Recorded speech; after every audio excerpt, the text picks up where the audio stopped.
देखो यार, तीसरे का क्या है, अगला सवाल मुझे तीसरे का क्या दिया है। सवाल में कह रहा है यदि समीकरण x की घात 2 माइनस के x माइनस के 2 बराबर 0 है तो इसके मूल तो दे रखे हैं मुझे अल्फा बीटा, और इसके मूल ये भी दे रखे हैं, और ज्ञात करना है मुझे समीकरण।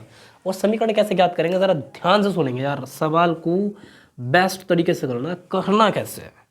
पहले समीकरण लिखेंगे हम x की घात 2 माइनस के x बराबर के 0, एक्स स्क्वायर माइनस के x माइनस के 2 बराबर 0 लिखा, और लास्ट में मैंने 2 देखा और यहाँ पर x है, तो मुझे 2 का पहाड़ा ऐसा पढ़ना है जो 2 आए। 2 के पढ़ने में 2 कितनी बार आता है, अगर मैं 2 का पढ़ा एक बार पढ़ूँ तो मुझे कितना प्राप्त होगा, 2।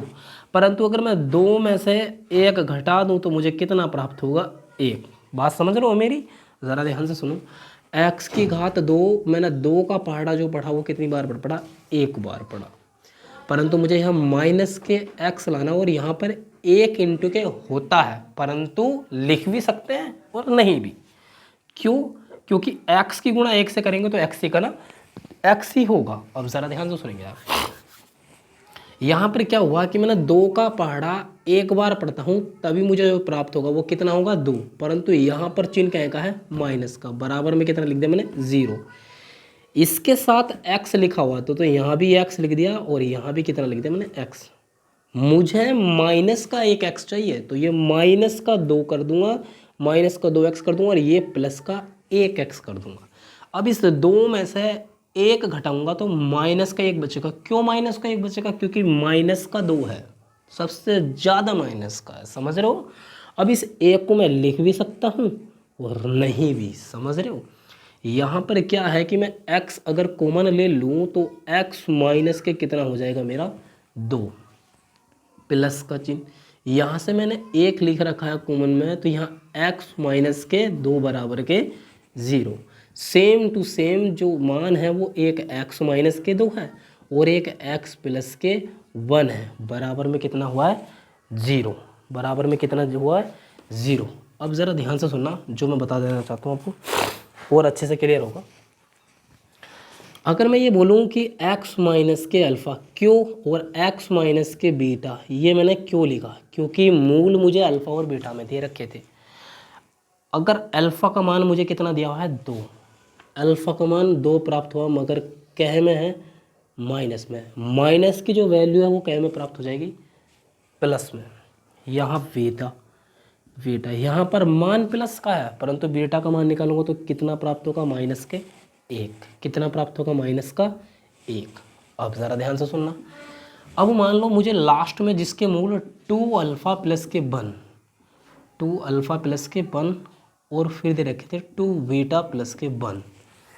2 अल्फ़ा का जो मान मुझे प्राप्त हुआ है वो कितना प्राप्त हुआ था, 2 प्लस के 1, 2 दूनी 4 प्लस का 1, तो कितना प्राप्त हो गया, 5।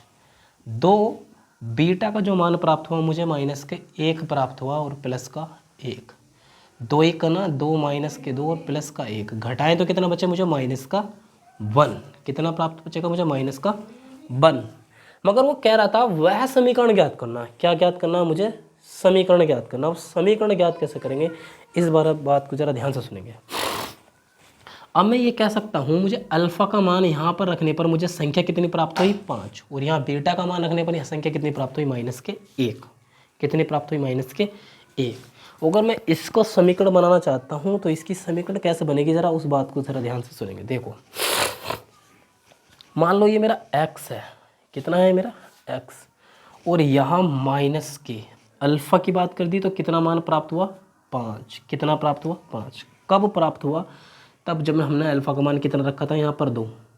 क्यों, जब मूल की बात करें तो अल्फ़ा जो माइनस का मान होता है वो प्लस में मान लेते हैं, जो बीटा की बात करें जो प्लस का मान है वो माइनस में मान लेते हैं।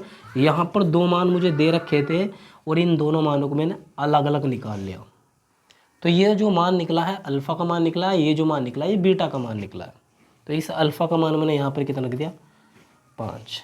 कितना रख दिया मैंने, 5 रख दिया है यहाँ पर, और इसको मैंने क्या में डाल दिया, ब्रैकेट में। अगला x माइनस का चिन्ह यूँ है, जबकि बीटा का जिक्र कर रहा है और बीटा का मान कितना, माइनस के 1, तो यहाँ पर माइनस के 1 प्राप्त हुआ। माइनस माइनस प्लस के 1 बराबर के 0। x की गुणा x से करने वाले हैं तो x की घात 2, x की गुणा 1 से करने वाले हैं तो x का ना x, 5 की गुणा x से करने वाले हैं तो 5x 5 की गुणा 1 से करने वाले, तो 5 का ना 5, परंतु ये माइनस और ये प्लस है तो चिन्ह क्या का माइनस का बराबर के 0। एक्स की घात 2, 5x में से 1x जाएंगे तो कितना बचने वाला है 4x, और माइनस के 5 बराबर के 0, और ये ही मेरा क्या है आंसर। देखो तीसरे का गया अगला सवाल क्या दे रखा है, इसमें कह रहा है एक लंबवृत्तीय बेलन के आधार का क्षेत्रफल 63 पाई सेंटीमीटर की घात 2 है। यदि इसकी ऊंचाई 10 सेंटीमीटर हो तो बेलन का आयतन ज्ञात करो।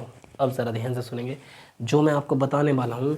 बेलन के आधार का क्षेत्रफल, बेलन के आधार का क्षेत्रफल बोल दो या फिर बेलन का क्षेत्रफल, बात एक ही है। अब जो मैं सबसे पहले इसमें किसकी बात कर गया, बेलन की बात कर गया, तो मैं यहाँ पर बेलन बना लेता हूँ, ज़रा ध्यान से सुनेंगे। ये मेरा क्या है, एक बेलन है, और सवाल में क्या कहता है इस बेलन की जो ऊंचाई है वो कितनी सेंटीमीटर है, मेरी 10 सेंटीमीटर है। कितनी ऊंचाई है 10 सेंटीमीटर है, और बेलन की ऊंचाई मैंने यहाँ पर h बराबर के कितने सेंटीमीटर लिख ली, 10 सेंटीमीटर लिख ली। और बेलन के आधार का क्षेत्रफल दे रखा है 63 पाई सेंटीमीटर की घात 2, और बेलन का आयतन ज्ञात करने के लिए बोल रहा है। अब ज़रा ध्यान से सुनेंगे, मैं एक बात बता देता हूँ आपसे। अगर मैं यहाँ पर बेलन के आधार का क्षेत्रफल की बात करूँ तो आधार का क्षेत्रफल, तो जो आधार का क्षेत्रफल है वो मुझे कितना दे रखा है 63 पाई। कितना दे रखा है 63 पाई, मगर आधार जो है एक वृत्ताकार रूप का है, तो वृत्त का क्षेत्रफल भी क्या होगा पाई आर की घात 2 बराबर 63 पाई। इस पाई से पाई कट गया, आर की घात 2 बराबर कितना प्राप्त हुआ मुझे 63। ये कह रहा था बेलन के आधार का क्षेत्रफल ज्ञात कीजिए, तो बेलन के आधार का क्षेत्रफल मुझे निकल कर कितना है आर की घात 2 बराबर 63, मगर लास्ट में प्रश्न कहता है बेलन का आयतन ज्ञात करो। मैं यहाँ लिखूँगा बेलन का आयतन। बेलन का आयतन का फॉर्मूला पड़ा है क्या, पाई आर की घात 2 h। पाई, पाई का मान मुझे रखने के लिए कुछ दे ही नहीं रखा है, ऐसी का ऐसे ही। आर की घात 2 का मान मुझे 63 दिया हुआ है, और ऊंचाई का मान मुझे 10 दे रखा है। 63 की गुणा 10 से करूँगा तो 630 होने वाला है, और साथ में क्या आने वाला है पाई। ये क्या होगा मेरा आंसर।